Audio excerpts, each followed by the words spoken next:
नमस्कार। आज के दिन भर की 50 बड़ी खबरों में आपका स्वागत है। पूरे देश की बेहद महत्वपूर्ण खबरें लेकर हाजिर हैं, इसलिए वीडियो को अंत तक जरूर देखें।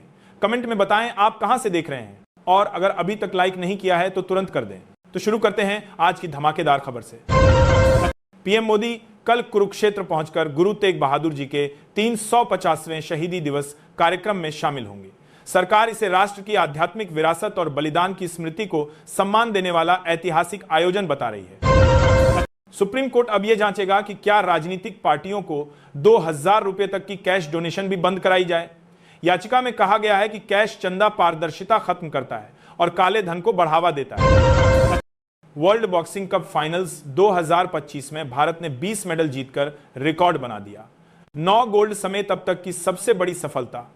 पीएम मोदी ने एथलीटों के जज्बे को सलाम करते हुए कहा कि यह प्रदर्शन नए भारत की ताकत दिखाता है। बिहार चुनाव खत्म होने के बाद बीजेपी अब बंगाल को टारगेट कर रही है। प्लान है कि बिहार की तरह वहां भी बड़ी जीत ली जाए। पार्टी 160 से ज्यादा सीटों का लक्ष्य रखकर तेजी से तैयारी शुरू कर चुकी है। यूपी सीएम योगी आदित्यनाथ ने डीएम्स और एसएसपीज को निर्देश दिया कि जनता से मिली हर शिकायत का तुरंत समाधान किया जाए। जन सुनवाई में खुद फरियादियों से मिलकर योगी ने साफ किया लापरवाही बर्दाश्त नहीं, हर पीड़ित को न्याय मिलना ही चाहिए। आज 24 कैरेट सोना 12,513 रुपये प्रति ग्राम है। 22 कैरेट 11,470 रुपये और 18 कैरेट 9,385 रुपये में बिक रहा है। चांदी 163 रुपये ग्राम है। डॉलर के मुकाबले रुपये में गिरावट आए तो सोना चांदी और महंगे हो सकते हैं। धर्मेंद्र के निधन पर सीएम योगी आदित्यनाथ ने गहरा शोक जताया। उन्होंने कहा कि धर्मेंद्र का जाना कला और फिल्म जगत की अपूरणीय क्षति है। योगी ने उनके योगदान, सादगी और अभिनय विरासत को याद करते हुए परिवार व प्रशंसकों के प्रति संवेदना व्यक्त की। प्रधानमंत्री ग्रामीण आवास योजना का सर्वे मई में हुआ था, पर चुनाव की वजह से जांच अटक गई। अब काम फिर से शुरू हो गया है। लिस्ट जारी होने के बाद जिनका नाम होगा उन्हें 2025 की किस्त मिलना शुरू हो जाएगी। यूपी सरकार ने चेतावनी दी है कि पीएम किसान की किस्त तभी आएगी जब किसान की फार्मर रजिस्ट्री पूरी भरी हो। कई जिलों का रजिस्टर अधूरा है। गलती या कमी वाले किसान नजदीकी कैंप में जाकर अपना फॉर्म ठीक करा सकते हैं। सीजेआई सूर्यकांत के शपथ समारोह से राहुल गांधी की गैर मौजूदगी पर बीजेपी हमलावर हो गई। पार्टी ने आरोप लगाया कि विपक्ष का नेता संवैधानिक मान्यताओं का सम्मान नहीं करता। कांग्रेस ने पलटवार करते हुए कहा यह सिर्फ राजनीति का ओछा इंतजाम है। यूपी सरकार विदेशी घुसपैठियों की पहचान के लिए स्टेट वाइड अभियान चला रही है। हर जिले में टीमें बनाकर घर घर जानकारी ली जा रही है ताकि कानून व्यवस्था और संसाधनों पर बोझ कम किया जा सके। धर्मेंद्र के निधन पर राहुल गांधी ने कहा भारतीय कला जगत को अपूरणीय क्षति हुई है। राहुल ने उनकी कॉमिक टाइमिंग, रोमांटिक अंदाज और एक्शन शैली को याद करते हुए कहा कि धर्मेंद्र ने भारतीय सिनेमा को नई ऊंचाइयां दी और पीढ़ियों को प्रभावित किया। देश में ठंड तेज होती जा रही है। कल कुछ राज्यों में बारिश का अलर्ट है, खासकर रांची और रायपुर में। दिल्ली, लखनऊ में मौसम साफ रहेगा। दक्षिण भारत में तेज हवा, आंधी और भारी बारिश का भी खतरा बताया गया है। सावधान रहने की सलाह दी गई है। बिहार में एनडीए की बड़ी जीत के बावजूद आरजेडी पूरा खत्म नहीं हुआ। टोई का विश्लेषण बताता है कि महागठबंधन का कोर वोट अभी भी मौजूद है। एनडीए सरकार से नाराजगी भी दिखी, इसलिए तेजस्वी यादव को पूरी तरह लिक ऑफ करना जल्दबाजी माना जा रहा है।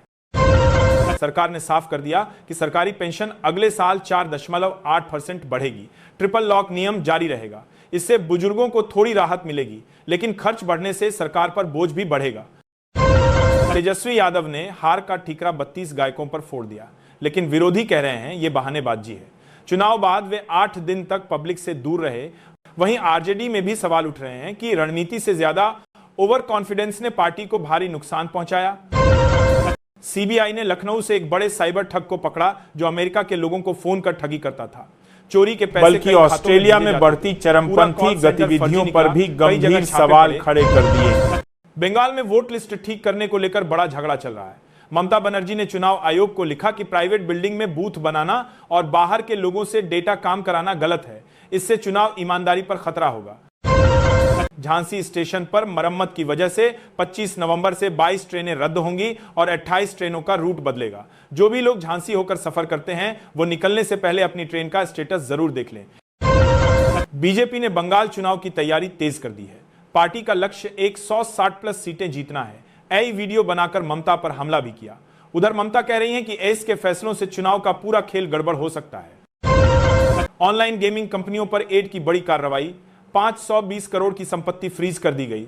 कई ऐप पर धोखा, नकली अकाउंट और पैसों के गलत लेन देन का शक है। छापे कई शहरों में चल रहे हैं। ट्रंप का यूक्रेन शांति प्लान फिर चर्चा में है।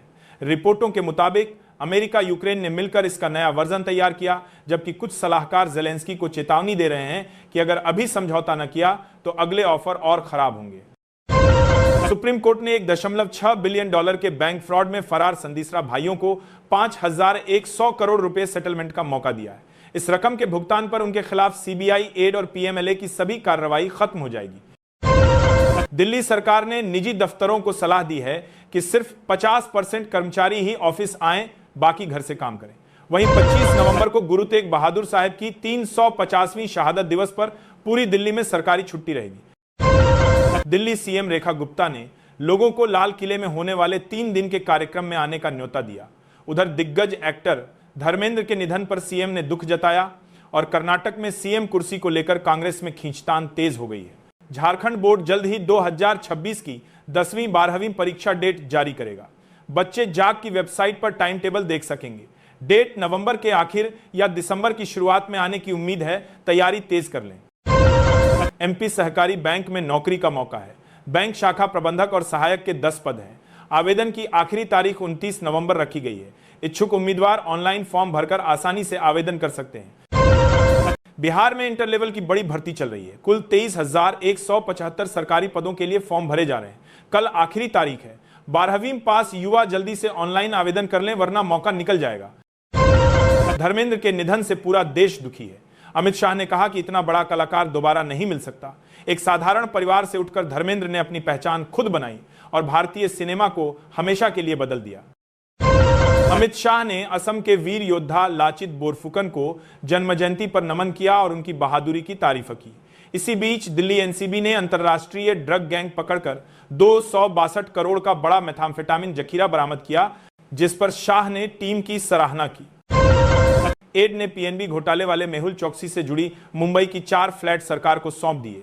ये पैसे लूट के शिकार लोगों को वापस दिलाने में काम आएंगे। घोटाले की जांच अभी भी जारी है। शेयर बाजार दूसरे दिन भी फिसला।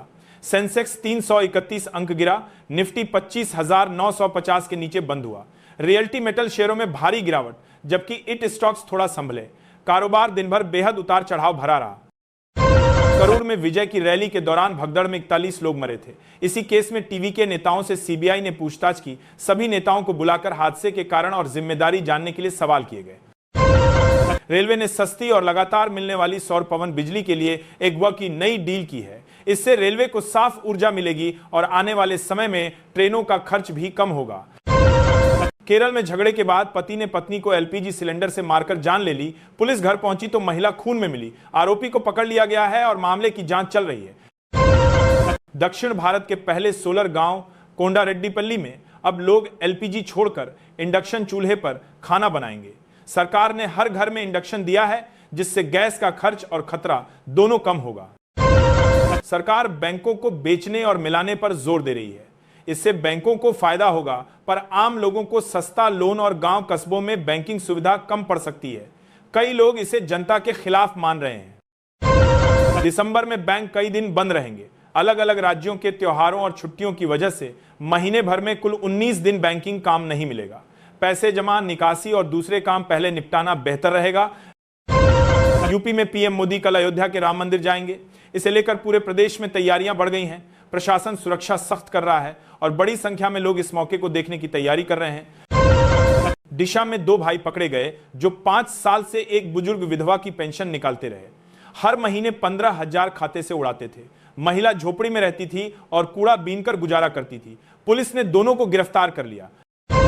प्रधानमंत्री ग्रामीण आवास योजना का सर्वे मई में हुआ था, पर चुनाव की वजह से जांच अटक गई। अब काम फिर से शुरू हो गया है। लिस्ट जारी होने के बाद जिनका नाम होगा उन्हें 2025 की किस्त मिलना शुरू हो जाएगी।